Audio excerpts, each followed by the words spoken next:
RCR, la red que comunica y une al Perú. Seguimos a través de Enlace Regional RCR, Red de Comunicación Regional, agradeciendo a las estaciones de radio y estaciones de televisión que nos permiten ingresar a distintos puntos del territorio nacional. Muy pronto a través de el cable, ¿no? Vamos ya con una serie de novedades en los próximos días para siempre brindar la información, tanto en el aspecto local, nacional, regional e internacional, ¿no? También con las opiniones siempre de especialistas que participan a través de RCR, Red de Comunicación Regional, ¿no? Y qué mejor que darle la bienvenida a esta hora, como cada sábado, al doctor Herbert Cuba García, ¿no? Especialista en política de salud pública, columnista del portal El Montonero y columnista habitual de RCR, Red de Comunicación Regional. Doctor Herbert Cuba, qué gusto saludarlo, muy amable como siempre, buen día. Muy buenos días y un saludo a través tuyo a todos los peruanos.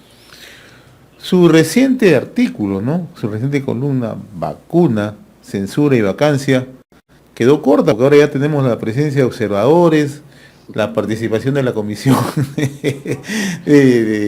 Interamericana de Derechos Humanos, ¿no? Ese es el panorama que estamos viviendo, ¿no? ¿Cómo será todo este tema, doctor Cuba?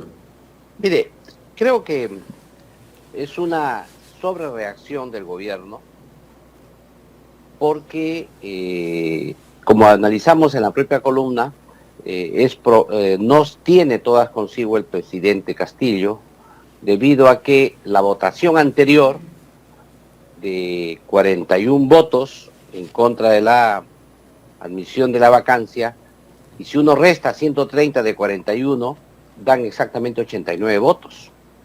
Y eso significa que ha habido, como se dice, algunos congresistas, o que no han acudido al Congreso en el momento de la admisión de la moción de vacancia, o simplemente ha hecho la abstención, que ha habido una sola abstención, ¿no? De tal manera que si uno profundiza más en el detalle de estos votos, podría haber alguna sorpresa. Por otro lado, también ha señalado el propio presidente que tiene miedo que salgan algunas denuncias. El día de hoy, de ayer, deberían ser unas denuncias, audios, grabaciones, etcétera, que podrían hacer cambiar los votos el día lunes en modo sustancial a favor de la vacancia. Pero también se ha generado aquí como un efecto distorsionador la vacancia del ministro de Salud. Han apurado esta vacancia, la censura del ministro de Salud, porque han apurado esta censura, inclusive con una moción sumamente frágil en su sustentación, y ha hecho que esto entre también el día de mañana. Teóricamente el día de mañana se va a tener que votar la censura y también se va a tener que ver el tema de la vacancia. El día lunes, ¿no? El día lunes, perdón. ¿Esto qué significa? Que hay una distorsión del proceso de fondo, ¿no? Es decir, mientras se está discutiendo el tema de fondo, que es la vacancia, se introduce este tema de la censura, que tiene un antecedente muy interesante, que los que firman la censura son los propios aliados del gobierno, es decir, firman esta moción los congresistas, la mayoría de congresistas de Juntos por el Perú. Y esto hace que uno se dé cuenta que en el fondo no es en realidad un tema solamente que apuntan a la censura, sino también tiene un objetivo en relación a la vacancia. Pero también en este escenario se ha sumado el informe de la Defensoría del Pueblo en relación a la vacunación. Y esto ha ampliado el tema de el señalamiento que hay una ineficacia del gobierno para combatir la pandemia y para hacerse cargo de la gestión sanitaria en el país. Y si nosotros ampliamos el abanico, el gobierno en esa circunstancia le ha generado incertidumbre y por eso ha apelado a dos mecanismos. Uno efectivamente es el tema de la venida de la OEA, que ahora se presenta como con una situación especial porque nunca ha ocurrido algo así, porque las sesiones del Congreso son públicas. Sin embargo, ¿qué rol tendría tener la presencia de la OEA dentro del hemiciclo?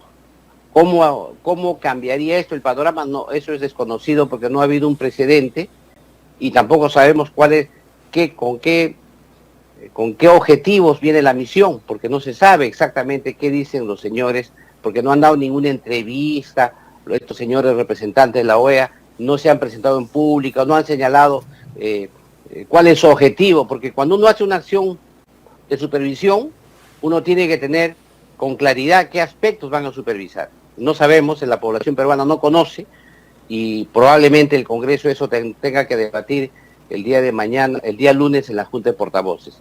Y el otro aspecto que ha entrado en juego es la presión que hacen algunos políticos peruanos y abogados en relación al tema del fallo del presidente Fujimori, ¿no? Quieren que la Corte Interamericana de Derechos Humanos ya dé las pautas que debe seguir el Perú al margen de los acuerdos, al margen de que se conozca la sentencia del Tribunal Constitucional. Esos aspectos internacionales nos presentan hacia afuera como que la clase política peruana no respeta los derechos humanos, no respeta el debido proceso, y por lo tanto es necesario que instituciones extranjeras vengan a supervisar nuestra infantil democracia que ellos dicen que tenemos. Ahora, ¿cuál es el espacio que tiene el gobierno en esta situación, ¿no? Porque hemos visto ayer a un presidente del Consejo de Ministros bastante mortificado por ratos, bastante acusador por momentos, ¿no? Porque ha acusado a la prensa de todos los males que vive el país, acusa a la clase política, ¿no? De todos los males que vive el país. Y vemos luego a un presidente de la República que dice: yo quiero conversar con mis hermanos parlamentarios, ¿no? Entonces, ¿cómo entender esto, no? O sea, le ponemos garrote, le ponemos zanahoria, y al final, o sea, la situación es bastante compleja, ¿no? Porque es el propio gobierno que insta que vengan observadores internacionales, cosa que nunca ha ocurrido en el Parlamento, en este caso de la Organización de Estados Americanos. Se insta también que participe la Comisión Interamericana de Derechos Humanos, ¿no? Y seguramente mañana vamos a conocer más novedades, ¿no? Entonces, ¿cuál es el juego realmente que hay detrás de todo esto? Yo he señalado hace 2 o 3 artículos anteriores que la estrategia del gobierno es una estrategia que simula a la estrategia de los rusos de la maskirovka, que es el baile de las máscaras, la danza de las máscaras. ¿Esto qué significa? Que ellos actúan de diferente manera en diferentes escenarios porque son en realidad maniobras. Maniobras, cuando ha estado, por ejemplo, con la población, señala, exacerba los conflictos de clase en el país, señala que los distritos de Miraflores, San Isidro, etcétera, y contrapone con ellos. Cuando está en Lima, señala que quiere conversar con los congresistas. Esa diversa actitud hace que sea en realidad maniobras para diversos públicos, porque en realidad lo que se busca es un solo objetivo, que la vacancia no lo toque, pero además que no se discuta el plan de gobierno a futuro, porque aquí de lo que se trata finalmente es que todos estamos discutiendo qué máscara tuvo hoy día el gobierno, ¿no? Qué máscara tuvo, qué maniobra hizo hoy día el gobierno, pero no discutimos los temas centrales, que son cómo nos va en la economía, cómo nos va en el alza de precios en los mercados, cómo el país viene desangrándose por la corrupción en los diversos ministerios, o cómo se copan ministerios con personas que no tienen el nivel adecuado o idóneo. Todos esos temas pasan a un segundo aspecto, y la discusión está en qué es lo que dijo hoy día el presidente, qué dijo el ministro, qué dijo el premier, que finalmente eso es precisamente hacer política. Es la película que ya vimos en otros países, en modelos, precisamente en los mismos modelos que pretende implementar el gobierno del Perú Libre. ¿Quién plantea la estrategia realmente del gobierno, ¿no? Porque a eso ya me lleva un poco a plantearle la siguiente pregunta, ¿no? O sea, ¿están detrás de todo esto, como se habla, asesores cubanos, gente cubana que está muy cercana a la embajada de ese país en Perú y que de una u otra manera articula algunas cosas con el gobierno? ¿Esto podría darse? Mire, no podemos saber con exactitud porque no se ha hecho todavía, no se ha puesto a luz pública, a pesar de que hay algunos comentarios en las redes. Sin embargo, sí es claro algo. El que tiene el control político del país es el Partido Perú Libre. El que asegura los votos contra la vacancia es el Partido Perú Libre y evidentemente con su aliado Juntos por el Perú. En ese sentido ellos son el núcleo duro que tienen en estos momentos la conducción política prácticamente del gobierno. Pero por otro lado, también hay que señalar que ahí tienen ellos una contradicción interna a raíz de la discusión que hubo con la salida de la ex premier Mirta Vázquez, que es un sector denominado caviar, que ha salido del gobierno y son los que ponen los titulares en todo los aspectos para el tema del Ministerio de Salud. Son los que agitan eso porque evidentemente era un bastión que ellos tenían, que gobernaban desde el año 2009. Por eso es que esa alternativa se presenta como que un juego que se conduce desde el Partido Perú Libre y en este caso podemos demostrarlo a raíz de que el día de ayer quien puso coto final al tema del acuerdo nacional fue el secretario general de Perú Libre. En esa línea de análisis que usted traza, doctor Cuba, o sea, el día lunes cuando primero se vea la censura contra el ministro Condori y posteriormente se vea la moción, o sea, lo que primero se pretende es poner la cabeza en una bandeja de plata del ministro Condori para luego bajarle la temperatura al tema de la vacancia. ¿Esto es así? Sí, lo que pretenden hacer es que los aliados del Partido Perú Libre se aseguren ya del sector salud, el sacrificado es el doctor Condori, para luego ellos ratificar el voto en contra de la vacancia. Esto es evidente, por eso es que han introducido el tema, es como una especie de decirle al presidente jaque mate, usted nos saca al ministro Condori, nosotros no le damos no le damos los votos para impedir la vacancia.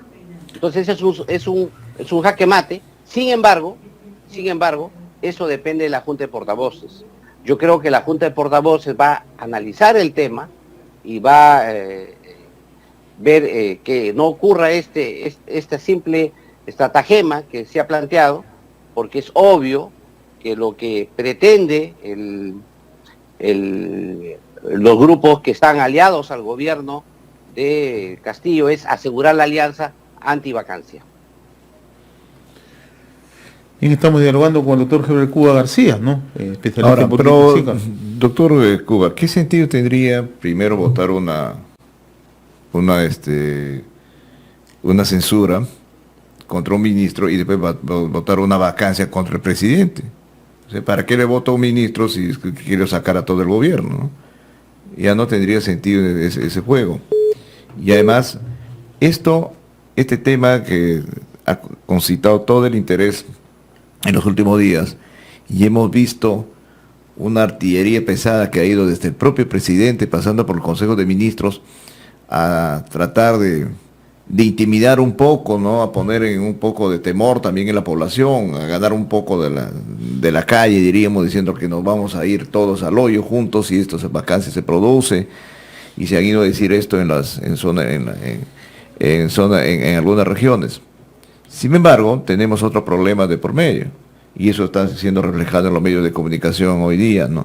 El problema de la vacunación, que hay una desaceleración permanente de la vacunación en este caso, y prácticamente ya se asume, y por lo que nosotros vemos, la población misma está tomando ya su vida normal como si ya hubiéramos salido al 100% de la pandemia. Y algunos señalan que esto tiene que ver un poco con este distractivo que existe en los asuntos políticos del país, y el Estado y el gobierno en este caso no están enfocándose debidamente en esto, no está comunicando adecuadamente y no está motivando a la gente a ir a vacunar. ¿Cómo aprecia usted este tema? Sí. Mire, precisamente porque es, como usted ha señalado, es insensato que primero votes una censura de un ministro y luego la vacancia, porque cuando tú votes la vacancia es obvio que todos los ministros se van, entonces no tiene sentido. Desde el punto de vista lógico, no tiene sentido, pero desde el punto de vista de los procedimientos congresales y como maniobra política sí tiene sentido, porque si tú votas primero la censura, lo que haces es asegurar los votos que sumen contra la vacancia, con los aliados que tienen, que van a beneficiarse por la censura del ministro. Eso es clarísimo. Sin embargo, es obvio que eso dependerá de lo que decida la mesa, el Consejo, la Junta de Portavoces el día lunes. Pero por otro lado también, en todo este escenario, se ha puesto en primera fila el tema de la vacunación, que no es el único problema que afronta el país, por supuesto. El tema del alza de los combustibles, de los precios en los mercados, etcétera, son temas de primera fila. Sin embargo, ha habido una polémica estos días recientes a raíz de un informe que ha hecho la Defensoría del Pueblo, que ya con cifras en la mano demuestra que la vacunación ha caído, que a más del 30% de la velocidad de vacunas que se tenía en febrero ha sido menor en el mes de marzo, y además señala que los grupos de riesgo que están yendo ahora a los colegios, que son los escolares, tienen un retraso en la vacunación, sobre todo en la segunda dosis, y no se ha iniciado aún la tercera dosis. Esto hace que haya una enorme polémica en torno a la salud. Sin embargo, el Ministerio ha respondido también a este tema, ha señalado, por ejemplo, que el día de ayer ha habido 10 muertos por COVID, cosa que es una cifra menor, una cifra mucho menor de la que había normalmente en las fases anteriores. Pero lo que ha llamado la atención es la respuesta que ha tomado el Ministerio de Salud, que es la que yo comento en mi artículo, que es una respuesta una vez más punitiva, una vez más de sanción, que señala que ahora se va a exigir el carnet de vacunación ya con 3 dosis, y además se señala que inclusive, dijo el Premier, puedan perder su puesto de trabajo aquellos que se niegan a vacunar, y esto en clara violación de la propia ley de vacuna, que señala que la vacuna es voluntaria. Entonces, cuando uno observa la desesperación del gobierno en avanzar en la vacunación y con métodos punitivos, que es una continuación de lo que hicieron también el ministro Ceballos y el ministro Ugarte, que eran modelos punitivos de vacunación. Sin embargo, había otras estrategias y hay otras estrategias, sobre todo de un gobierno que se reclama popular, que es la estrategia de trabajar más con la comunidad, de mayor comunicación, información, educación de la población, explicarle los beneficios, etcétera, cosa que también se ha soslayado en esta etapa. Por eso es que este tema de la vacuna ha cobrado relevancia. Sin embargo, es solamente una muestra de la ineficacia del gobierno en todos los otros sectores también. Por eso es que no debemos nosotros solamente focalizarnos en el tema de la vacunación, y tampoco debemos focalizarnos solo en el tema del ministro de Salud. Yo creo que los temas son más amplios y esperamos que el día lunes estos temas se debatan y luego veremos qué ocurre con nuestro país, pero en sí estamos en una situación sumamente complicada. El lunes empieza en un momento difícil para nuestro país y espero que la sensatez prime en el debate en el Congreso y la sensatez prime en las decisiones que se tomen hacia el futuro. Muy bien, doctor Gerber Cuba García, muy agradecido como cada sábado por su participación a través de RCR, Red de Comunicación Regional. Ha sido un gusto conversar con usted, muy amable. Abrazos. Un abrazo una vez más. RCR, la red que comunica y une al Perú.